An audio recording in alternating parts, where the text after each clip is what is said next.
Leamos la palabra de Dios. Mire, voy a primeramente a colocar el tema de este día. Quiero decirle que es uno de los temas más impopulares cuando nosotros hablamos acerca de los atributos divinos, de los atributos de Dios, ¿verdad? Nosotros podemos aceptar a Dios como Salvador, como un sanador, como un proveedor, pero hasta el día de hoy muchos necesitamos revelación. Cuando paso aquí se me desconecta. Muchos de nosotros los cristianos necesitamos revelación de la soberanía divina.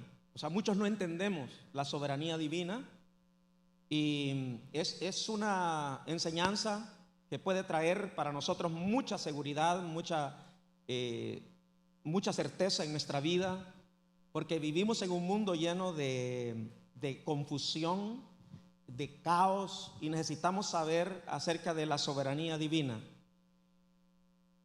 Vamos en esta hora a leer la palabra del Señor. Diga conmigo: la soberanía divina. Diga: el Dios que tenemos es un Dios soberano. El gobierno absoluto. Diga: Él tiene control de toda la creación y de todas las cosas. Diga: Dios tiene un control absoluto. Amén. Ok, vamos a leer la palabra del Señor. Leemos primeramente en el libro de los Hechos de los Apóstoles. En el capítulo 4 del libro de los Hechos de los Apóstoles, versículo número 23. Dice la palabra del Señor en Hechos 4, versículo 23 en adelante. Léalo conmigo y diga conmigo: y puestos en libertad, vinieron a los suyos. Para ponerlos en contexto, la palabra de Dios habla de el apóstol Pedro y Juan, que habían sido apresados, es decir, estaba siendo perseguida la iglesia y ya habían apresado a algunos apóstoles, otros los habían matado como a Esteban. Es decir, había una persecución, ¿verdad?, hacia la iglesia. Y esto era algo que se había legalizado a niveles políticos de gobierno.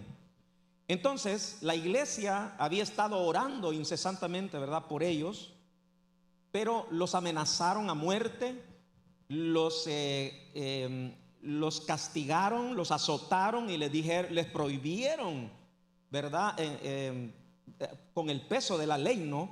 Les prohibieron que predicaran el evangelio, que ya no hablaran de Cristo. Y dice la palabra del Señor que cuando ellos fueron puestos en libertad, bajo esa amenaza de esa coacción, ¿no?, intimidándolos que ya no predicaran el evangelio, vienen y cuentan a la iglesia lo que había pasado. Ahora, la iglesia dice en el versículo 24, lea conmigo: y ellos, diga conmigo, y ellos, habiéndolo oído, ahora diga conmigo, alzaron unánimes la voz a Dios. Yo te quiero decir esto: cuando la Biblia dice que la iglesia oró unánimemente, quiere decir que toda la iglesia tenía una revelación de quién era su Dios, al Dios que ellos oraban, ¿no?, en el Dios que ellos confiaban. Pero mira qué profunda la revelación y el conocimiento que la iglesia primitiva, cuando decimos primitiva, es la iglesia en sus orígenes, la iglesia del principio. Dice: y ellos, diga conmigo, y ellos, habiéndolo oído, diga conmigo, alzaron unánimes la voz a Dios y dijeron.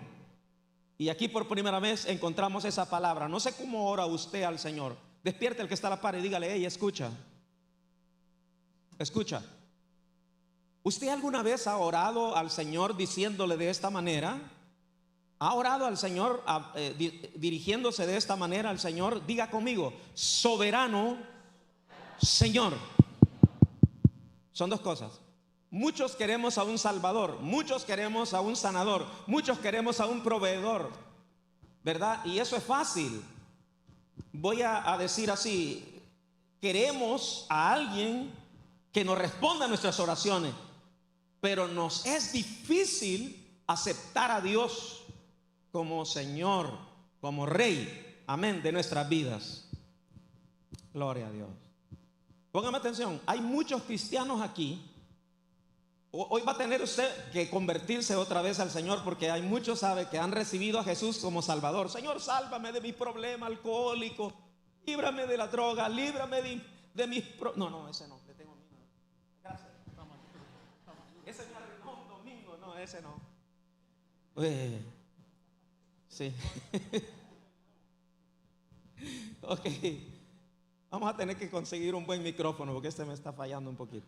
Ok, digan gloria a Dios. Ok, muchos de nosotros hemos reconocido a Jesús como Salvador, el que nos salvó de todas las circunstancias en que vivíamos, nos transformó, nuestra familia, nuestro hogar, nos sanó emocionalmente, hemos recibido sanidad, ¿verdad? Hemos venido recibiendo tantas cosas de Dios. Pero el asunto es que al momento de llegar a reconocer a Jesús como Señor, como Rey, allí es donde encontramos un conflicto. Pero la iglesia del principio sí reconocía a Jesús como Señor. ¿Sabe que la palabra en griego que usa aquí el apóstol que escribe los Hechos, quien escribió los Hechos fue Lucas, el historiador? Él usa la palabra Señor, que en griego es Kurios. Esa palabra solamente, ese título solamente se le podía adjudicar al emperador César, ¿verdad? Decir Señor es como decir Heil Hitler.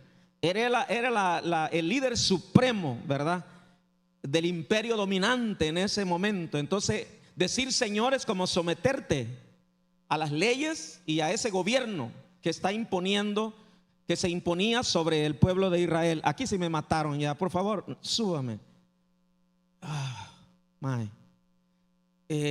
Ok, diga soberano Señor. Esa es la primera oración, soberano Señor. Y luego continúa la oración y dice: tú eres el Dios que hiciste el cielo y la tierra, el mar y todo lo que en ellos hay. Y luego dice que por boca de David tu siervo dijiste: ¿por qué se amotinan las gentes? Mire, cuando yo doy lectura, por eso cuando usted lea la Biblia, no solo lea por leer. Ahora usted por internet escucha, ¿no? Y solo va escuchando, se amotinan las gentes. Pero ¿qué significa la palabra amotinarse? O se amotinan la gente. La palabra amotinar significa rebelar a las autoridades y a las leyes, ¿verdad? Es resistirse a las autoridades y a las leyes. Pero aquí no está hablando rebelarse a las leyes y a la autoridad de un gobierno, sino que dice: ¿por qué se amotinan las gentes y los pueblos piensan cosas vanas? Se reunieron los reyes de la tierra y los príncipes. Aquí estamos hablando de poderes, ¿verdad? Políticos de gobiernos que se reúnen contra el Señor y contra su Cristo. Es decir, la rebelión aquí no es contra un gobierno, no es contra leyes seculares, humanas, sino se están rebelando al mismo Dios y a sus mandamientos, a sus leyes. Esa es la rebelión. Le voy a decir esto: alguien puede aceptar que Dios, bueno, necesitamos a un Dios que tenga control sobre los límites del mar, que sostenga el universo, un Dios que pueda enviar la lluvia. Aceptamos eso lo aceptamos. Aceptamos que Dios salve, que Dios sane. Pero lo que el hombre no puede aceptar es que Dios gobierne sobre su vida y que Dios sea el que establezca leyes y que te indique cómo debes de vivir. Amén. O sea, a ese Dios no queremos, muchos de nosotros. O sea, nosotros queremos un gobierno secular, y hay muchos políticos. Aquí no nos importa, no hablen de Biblia ni oren, que eso es para la iglesia. Váyanse a la iglesia, porque aquí somos un gobierno laico. Laico quiere decir, viene de la palabra pueblo, es decir, nosotros no pensamos como los religiosos, es decir, no nos importa. Dios en nuestro gobierno no es indispensable, es decir, podemos prescindir de Dios. No nos importa sus leyes. Ok. La gran pregunta es, en esta lucha que hay en este mundo, de que si Dios es soberano o Él gobierna, o realmente el hombre con su humanismo y su autocracia es capaz de poder derrocar, usurpar aún el lugar de Dios y quebrantar sus leyes y quitar a Dios de su trono. Déjeme decirle algo, que una de las cosas que más nos es difícil aceptar a nosotros de Jesús es verlo sentado en un trono. No hay nada que el hombre odie, es ver a Dios sentado en un trono soberano y que Él tiene gobierno de todas las cosas. Porque los hombres decimos, no, yo quiero ser dueño de mi propio destino, yo voy a decidir. Entonces, en esa soberanía voy a decirle algo. La Biblia al contrario habla que Dios no solo creó el universo, creó a sus criaturas y las dejó al azar, a la suerte, al destino, para que la gente en el horóscopo vea que su vida está alineada a los astros que Dios mismo creó en el universo. No es ese Dios que creó al hombre para que, bueno, lo dejó en la tierra, ¡pum!, ¿verdad? Un Big Bang, una explosión, y ahí están, vean cómo salen ustedes, criaturas, ¿verdad? Yo me voy a sentar en mi trono y no me importa lo que pase en la tierra. Otros piensan a Dios así, lo conciben, ¿no? Y por eso muchos cristianos viven en zozobra. Ay, ¿qué está pasando? Y mire, cuando vino el COVID, hay mucha gente dice, y el mundo se está acabando. Muchos cristianos dejaron de confiar en Dios, se fueron al mundo, ya no regresaron a la iglesia, porque alguna cosa que pase, una guerra, una hambruna, cualquier cosa que pase, los hombres inmediatamente pensamos, wow, a Dios se le salen las cosas de control, ¿no?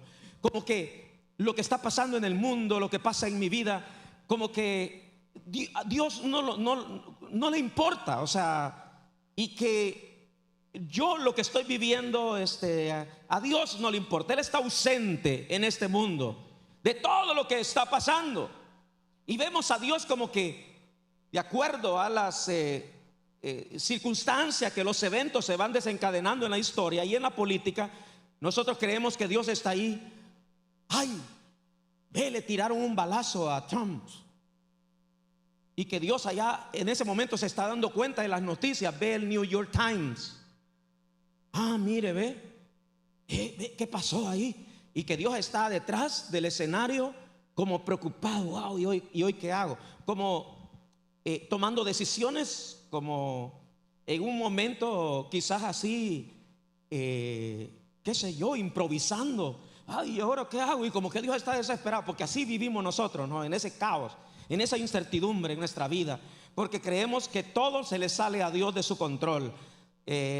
¿Ahora qué hago? Y tenemos que llevar esa carga nosotros, porque wow, si no resuelvo yo, Dios creo que no me va a resolver, porque no conocemos la soberanía de Dios. ¿Hasta dónde llega la soberanía de Dios? Está conmigo en esta hora. Ok, póngame atención, mire lo que dice aquí. Vamos a seguir leyendo. Lo que dice aquí en ese salmo, versículo 27: porque verdaderamente se unieron en esta ciudad contra tu santo Hijo Jesús, a quien ungiste, Herodes, y ahí menciona a gobernadores de ese tiempo, ¿no? Y Poncio Pilato, Hay mucha gente que piensa que como que la iglesia está como divorciada totalmente de lo que pasa en la política. Aquí está hablando de Herodes, de Poncio Pilato, que eran los gobernantes de esa época, que fueron, por decir así, si es que queremos tomar como algo accidental la muerte de Cristo, como que si pasó de repente y mataron a Jesús. Ay, pobrecito, mataron a Jesús. Como que si todo pasó y Dios no hubiera querido que mataran a su hijo, pero que de repente se le soltó. Ay, mataron a mi hijo. Así vemos nosotros a Dios, ¿no? O lo que me está pasando, como que Dios me olvidó. Así vemos a Dios. Pero mire lo que dice aquí, que dice que se volvieron, cuando mataron a Cristo, dice, estaba Herodes, Poncio Pilato, y con los gentiles y el pueblo de Israel juntos se amotinaron, se unieron para darle muerte a Jesús. Pero dice la palabra, versículo 28, lea conmigo detenidamente, para hacer, mire qué oración está más alineada a la voluntad de Dios.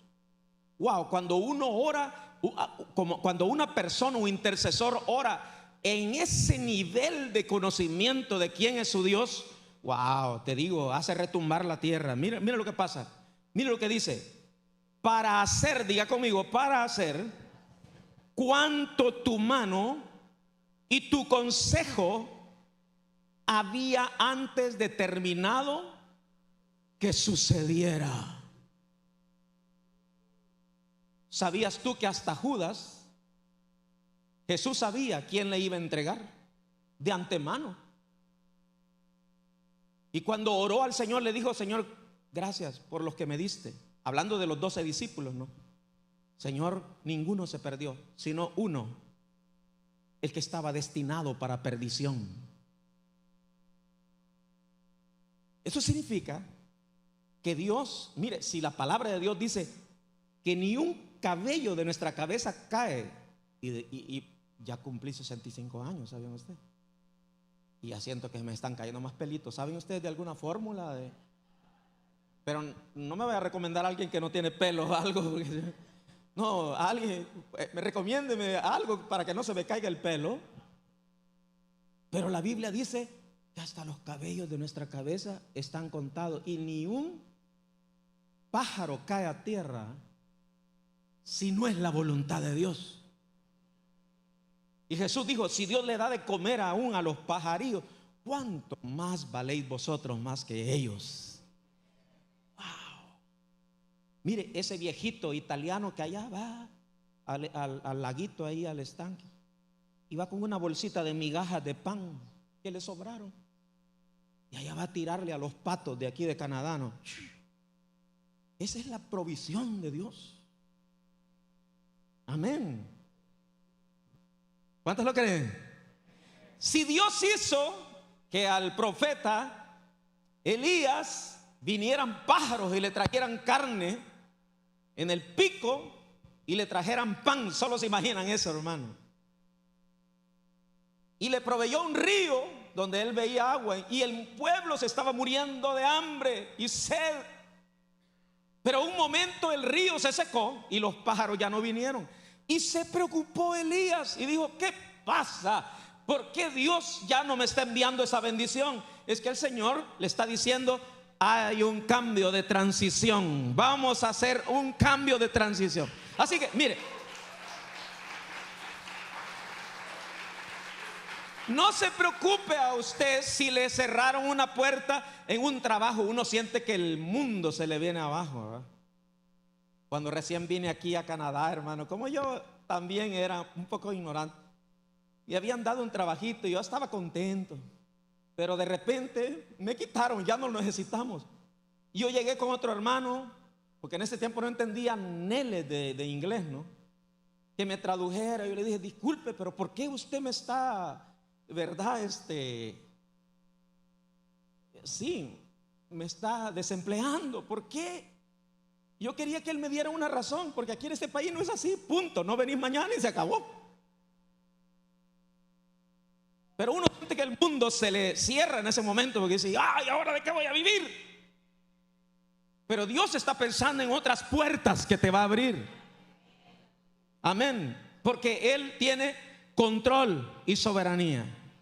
Mire pues, para confirmar lo que estoy hablando hoy, allá estaba atrás y llegó una joven, a decirme al oído: pastor, tengo que decirle esto antes que comience la predicación. Me dijo el Señor esto.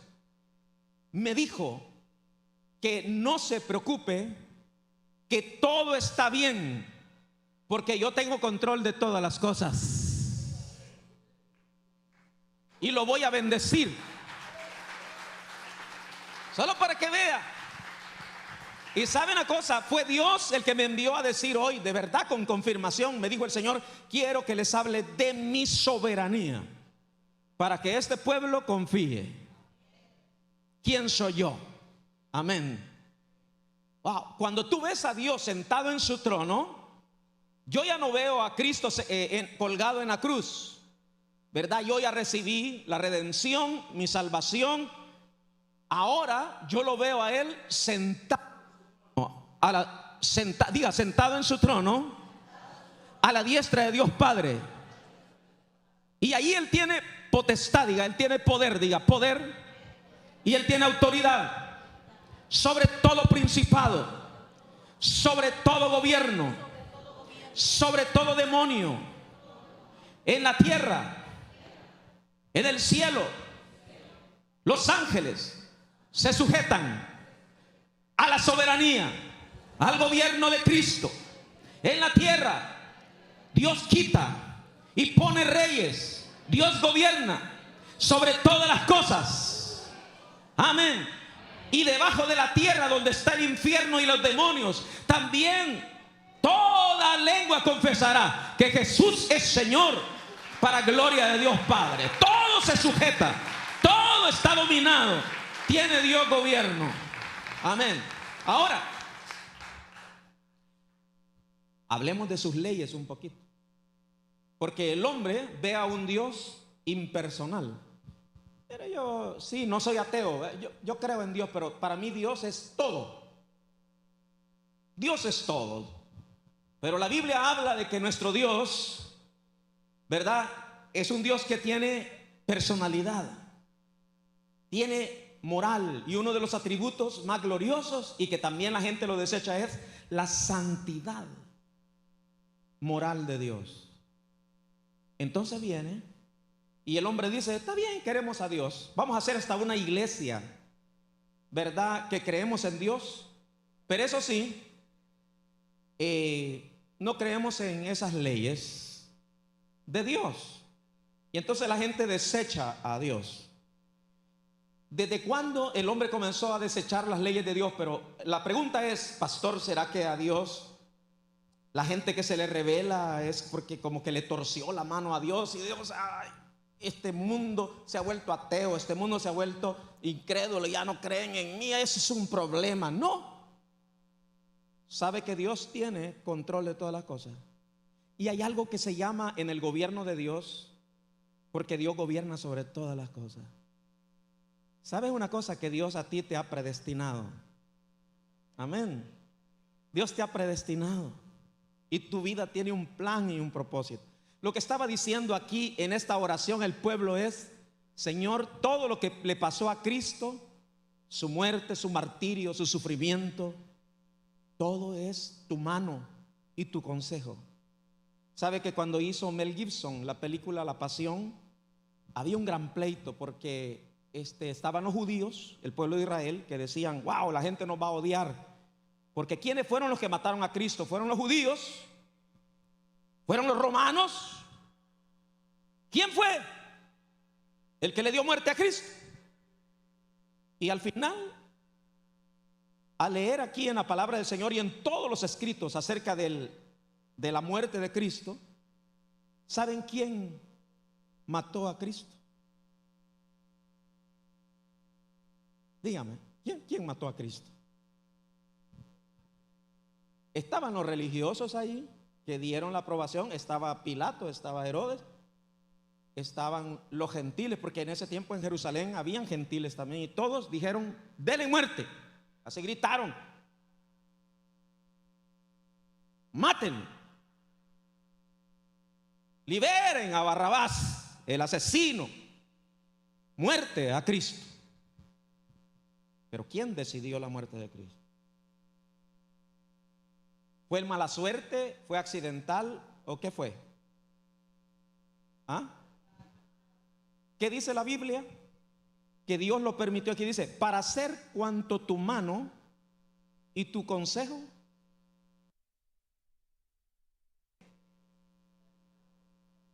determinado que sucediera. Amén. Hay cosas que vos ahorita no vas a entender, porque a veces quisiéramos que solo cosas en el sentido que buenas, no hubieran cosas adversas en nuestra vida. Pero hablemos de la vida de José, ¿no? Mire por todo lo que pasó José, odiado por sus hermanos. Sus mismos padres también en algún momento se enojaron con él y dijeron, estuvieron en contra del sueño que él contó, cómo Dios lo iba a exaltar. Y usted sabe todo lo que pasó José. Sus hermanos lo dejaron ahí tirado en un foso, ¿verdad? Por su hermano que dijo: no lo matemos, ¿verdad? No nos llenemos de sangre las manos, metámoslo en este foso ahí, que se muera él solo ahí en el desierto, pero que el desierto se encargue de matarlo. Y engañaron al papá, mataron un animal y se mancharon de sangre la ropa de él, y dijeron: papá, un animal, ¿verdad? Mató, devoró a tu hijo, así que, ¿verdad? Aquí pasó algo. Y Jacob llevó eso a su corazón, ¿no? Y ese dolor de que su hijo había muerto. Pero Jacob no sabía que en todo eso había una figura preciosa, que José estaba haciendo una figura de Jesucristo, que fue odiado por su pueblo, por sus hermanos, y que fue muerto también. Para el padre él había muerto, pero que él no estaba muerto, sino que el papá después vio que Dios lo había exaltado y ha resucitado. Pero veamos esto, que la muerte, podríamos decir, de José, todo su cautiverio, porque dice que pasaron ahí unos comerciantes que vendían esclavos y vieron ahí a José en el foso, en un foso, y lo sacaron, y entonces se lo llevaron encadenado y lo vendieron en Egipto como un esclavo. Y él estuvo injustamente, estuvo preso en la cárcel. Y ahí preso en la cárcel tú dirías: wow, ¿dónde está ese Dios que tiene un plan para mí, que me dijo que en un sueño que me iba a exaltar, y yo aquí preso injustamente? ¿Por qué me pasan estas cosas? Aquí estoy en Canadá dando lástima. ¿Qué pasa, Dios? Pero lo que no sabía es que hay un plan, pero desde antes. Te lo voy a decir a quién le reveló Dios este plan. Porque usted sabe que él llegó a Egipto, y en Egipto Dios lo exaltó para llegar a ser el segundo más grande que después de Faraón, ¿no? Y Dios lo hizo uno de los hombres más ricos, ¿verdad?, de Egipto, y llevó al gobierno de Egipto a la riqueza por el sueño que Dios le dio de las vacas flacas y las vacas gordas y las vacas flacas. Dios le dio ahí una visión sobre la economía, sobre esas oleadas que vienen en el mundo, ¿no? Cómo saber movernos en esas oleadas que hay de vacas flacas y vacas gordas, qué hacer, cómo administrar. Entonces Dios le dio esa sabiduría para el país de Egipto, y Dios lo exaltó, y llegó a ser segundo después de Faraón, un hombre muy rico. Pero ¿de dónde viene eso? Sobre la tierra venía una hambre, una escasez. Amén, amén. ¿Sabe que eso se habla, hermano, de eso, de una escasez? En mi país, El Salvador, un chayote le llaman ustedes los mexicanos, ¿verdad? Whisky le llamamos nosotros. Un chayote te cuesta $1. Para gente que gana $350 mensuales de salario, $1. 3 tomates por $1. Hay gente que está dejando de echarle verduras a las sopas, quitando cosas, comiendo 2 tiempos para poder nutrir a su familia, ¿no? Entonces, cuando vienen esas escaseces, cuando vienen esas crisis así, ¿no? Entonces Dios tenía un plan. Pero ese plan no es solamente darle de comer al pueblo de Israel. Ese plan que Dios se había ya gestado y concebido en la eternidad va más allá. Entonces, cuando el pueblo de Israel sentían hambre, su papá les dijo a sus hijos: quiero que vayan con camellos y vayan a comprar alimentos a Egipto, porque mientras nos estamos muriendo de hambre aquí, en Egipto hay abundancia de pan. Y lo que ellos no sabían es que su hermano, al que habían vendido, habían rechazado, ¿verdad? Él era el que les iba a proveer el pan a su pueblo para que no muriera de hambre. Pero me gustan las palabras de José cuando él dice, cuando los hermanos le pidieron perdón, le dijeron: perdónanos lo que te hicimos. Pero él dijo: no, ¿saben qué? Yo he comprendido la soberanía de Dios. Dios permitió que ustedes me vendieran, me entregaran, porque Él me quería traer aquí a este lugar para estar en esta posición y luego bendecirlos a ustedes. Mira, lo que te haya pasado en la vida, aunque sea tan duro, te dolió un divorcio, una separación, o te has venido huyendo de tu país, dejaste tu negocio, no importa lo que haya pasado, hay un plan. En el propósito de Dios, en el gobierno de Dios, hay un plan. Porque Dios gobierna aún de las cosas, en las cosas más ínfimas. Amén. Algunos dicen: ni una hoja de un árbol se cae si no es la voluntad de Dios. Entonces hay un propósito eterno en nuestras vidas. Así que cuando José entiende eso, pero eso iba más allá, hermano. ¿Sabe usted cuando Abraham, el abuelo de Jacob, sabe que cuando él estaba y no tenía hijo, él le dijo: Señor, ya me estoy como viejo? Y levantó un altar y le dijo: Señor, muéstrame, ¿acaso me va a heredar, Señor, este criado que tengo aquí, este damaseno? Porque no me has cumplido la promesa, Señor. Aquí estoy, ¿qué pasa? Señor, tú me dijiste que me ibas a dar hijo, una gran nación, pero aquí estoy muriéndome ya. Y de repente, no le voy a compartir todo el detalle, pero cuando hizo el altar, de repente, hermano, Dios le mostró ahí, se oscureció toda la tierra y le dijo: ¿sabes qué? De ti vas a ser una nación. Tú no lo entiendes ahorita, pero de tu descendencia, de tu simiente, voy a hacer una gran nación. Y esa nación, dice, solo faltaba que Dios le dijera el nombre de ese país.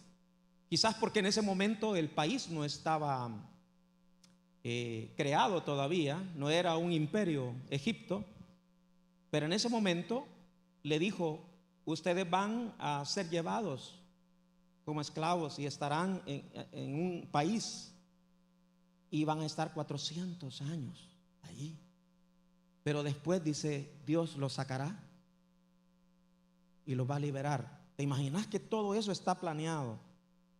Hasta el sepulcro donde iban a enterrar a Cristo, dice, él murió entre los pobres, pero fue enterrado junto a los ricos.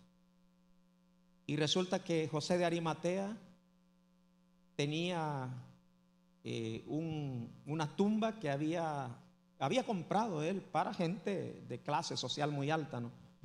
Y allí enterraron a Jesús, porque así había dicho Dios. Aún cuando iban los romanos a quebrarle las piernas a Jesús, le daban con un mazo, le golpeaban las piernas ya para como darles el tiro de gracia, ¿no? Porque habían la gente que se crucificaba pasaban a veces hasta días ahí agonizando y no se morían. Entonces les quebraban las piernas, los huesos así para que se murieran rápido, ¿no? Pero era algo muy doloroso. Pero cuando pasaron donde Jesús, no lo tocaron, porque dice: no quebrarás hueso suyo. Estaba escrito. Así que si Él tiene cuidado aún de esos detalles, ¿tú crees que Dios no tiene cuidado de todo lo que te pasa a ti? O sea, ¿cuál es su Dios, pues? ¿Se le salen al Señor las cosas de las manos? De repente le salen al Señor ciertos errorcitos, por error. ¿No? Él es perfecto. Wow, siento la presencia. Yo me siento como que Dios dice: gracias, hijo, presentarme como yo soy a este pueblo, que ellos me conozcan. Wow. Que ellos me conozcan como yo soy. Así que Dios tiene cuidado de nosotros. Ahora, ¿qué pasa, pastor? En estos casos, por ejemplo, a alguien le dijeron: ¿y por qué hay tanta maldad, pastor? ¿Y por qué Dios permite eso si Él es soberano? Fíjese que alguien puso este ejemplo de una manera que me pareció muy bien. Y él decía: fíjate que había un peluquero, un barbero en el pueblo. Y entonces habían muchos pelo largo en el pueblo, ¿no? Y barbudos, así que pasaban junto a la barbería, ¿verdad? Y entonces viene, y este barbero era cristiano, y entonces uno de estos ateos le estaba diciendo: ¿y por qué tu Dios permite tantas cosas? Mire cuánta gente mala, todo eso. ¿Por qué Dios permitirá eso? Que haya tanto violencia en los hogares, crímenes y todo eso, que matan a los niños, violan a los niños, qué sé yo. Entonces le dijo a él, iban pasando en ese momento todos esos barbudos, peludos frente a su barbería, y le dijo: ¿sabes una cosa? Yo soy barbero, y yo a esos que van pasando yo les puedo quitar la barba y quitarles el pelo, pero fíjate que ellos no quieren entrar a mi barbería. Si ellos entraran a mi barbería, yo me los peloneo. Yo los dejo bien, con su barbita, candadito, estilo candado, y en su buen peinado, pero no así. Pasan, quieren andar peludos, desordenados. Entonces, Dios quiere cambiar al hombre. Dios quiere transformar la humanidad, pero nosotros no queremos. Entonces, en esa voluntad permisible, es decir, permisible quiere decir que como que en algún momento, como un padre, ¿verdad? Cuando está un hijo ahí de rebelde, insistiendo: no, yo quiero eso, se encapricha, ¿no? Entonces como que el papá no es una situación de que odias a tu hijo, sino que dice: está bien, hacelo. Pero el padre en amor está esperando, con la lección va a aprender y va a madurar este baboso.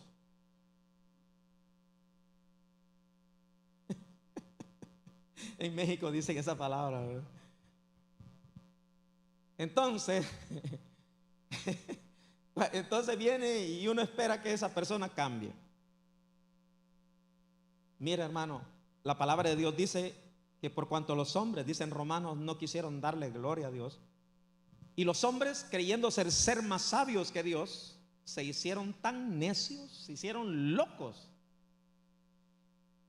Y mira lo que dice acá, dice que los pueblos se amotinan, o sea, se rebelan a mis leyes y piensan cosas vanas, tonterías.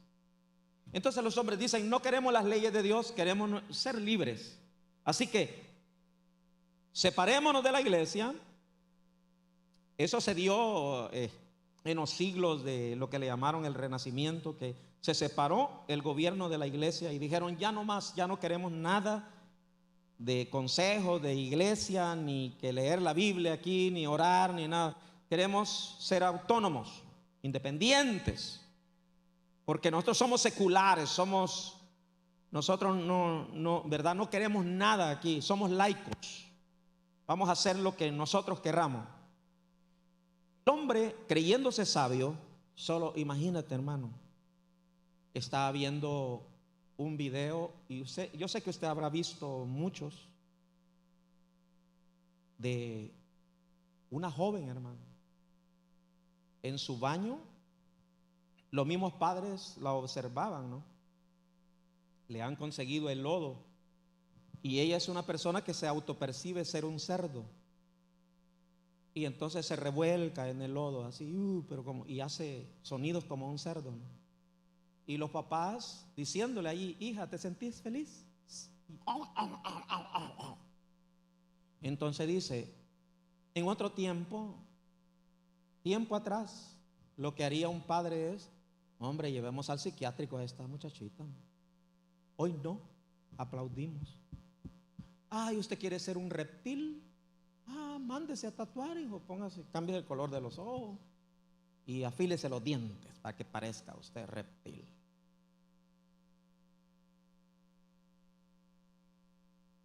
Así como cuando las personas hacen una fiesta para definir, dice, las personas están embarazadas, ¿verdad? Que hacen una fiesta muy especial para decir, mi hijo va a ser hijo o niña o niño, el sexo, ¿no? Hay unos padres que a su adolescente hicieron una gran fiesta para poder decirle a todos sus amigos, miren, este es el sexo de mi hijo, él decidió ser niña. Y luego hacen todos los cambios, ¿verdad?, que quieran hacerle. ¿A dónde? El Señor dice, los hombres creyendo ser sabios se volvieron ¿qué? Necios, locos. Entonces como que Dios dice, voy a dejar eso. Y dice que en su locura se echaron hombres con hombres y mujeres con mujeres. ¿No quieren ustedes las leyes de Dios que nos gobiernen? Entonces dice Dios, revuélquense en su lodo, vivan como quieren ustedes. Amén. Pero la pregunta es, ¿cuántos quieren aquí el gobierno de Dios? Ok. Usted ya recibió a Jesús como Salvador, pero tiene que estar seguro de haberlo aceptado como Señor.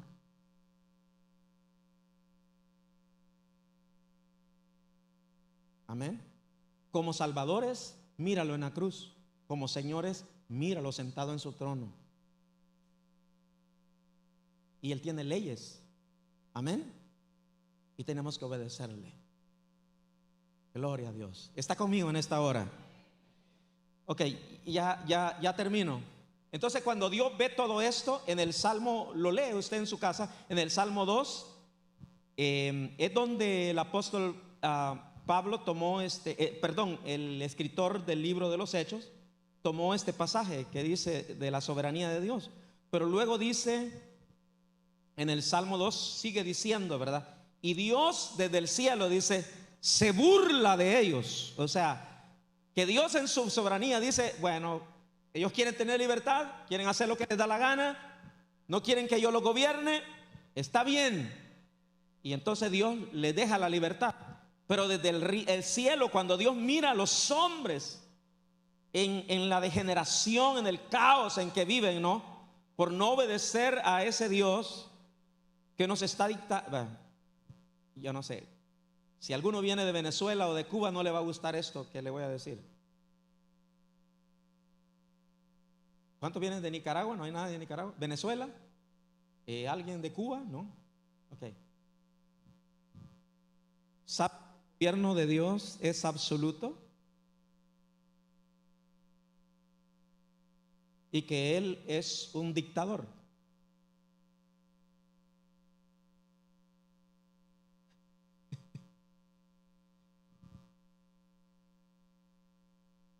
¿Qué significa eso? ¿Qué es un dictador? Es alguien que tiene control absoluto de todo y que dicta leyes. Que solo él dicta leyes. La diferencia entre Fidel Castro, Chávez, lo que sea, cualquier dictador, es que este dictador es un Dios santo, perfecto, un Dios de amor, un Dios justo y un Dios muy sabio. Amén. Entonces, y todo lo que Dios, las leyes que Él ha dictado para nosotros, son para nuestro beneficio. Esa es la diferencia. Amén. Gloria a Dios. Entonces, aquí se hace lo que Dios dice, no lo que vos decís.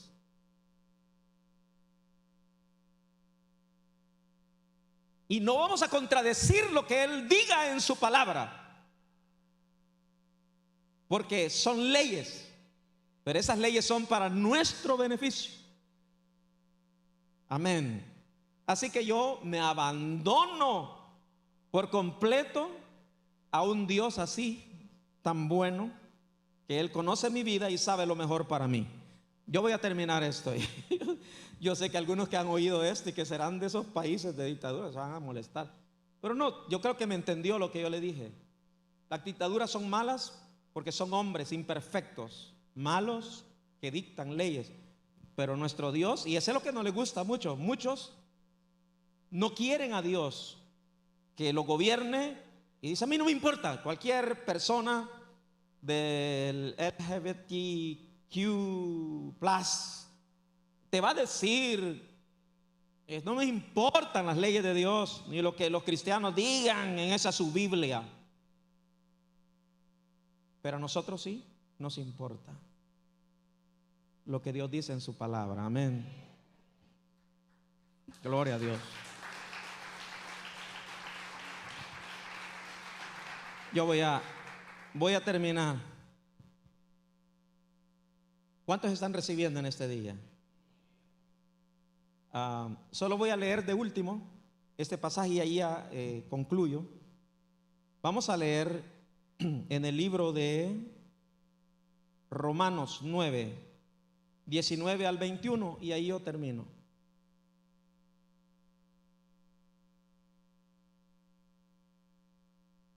Romanos 9, versículo 19 al 21. Dice así: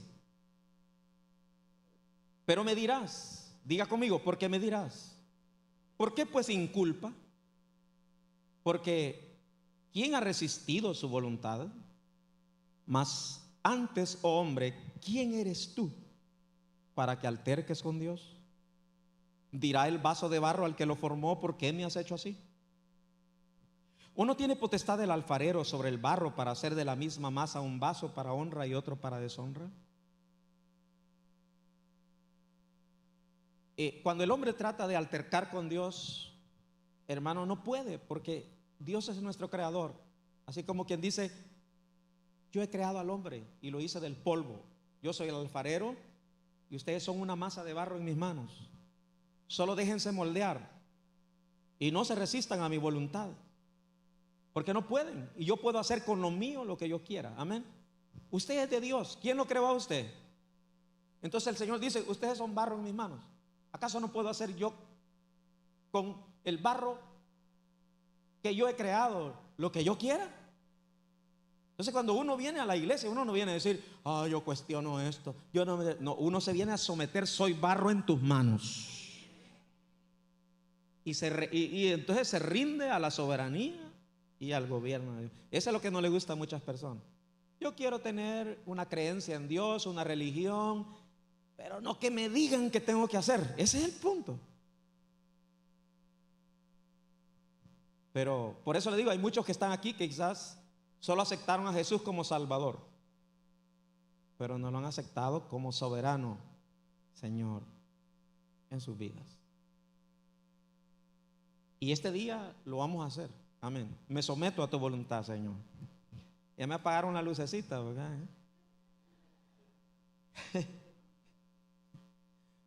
¿Cuántos quieren recibir a Jesús como Señor? Amén. ¿Cuántos ya aceptaron a Jesús como Salvador de sus vidas? Amén. Ahora vamos a aceptarlo como Señor, como soberano. Y dígale usted: Señor, perdóname que yo no sabía que tú, Señor, tienes gobierno sobre mi vida. Gracias, Señor. Gracias por tu presencia.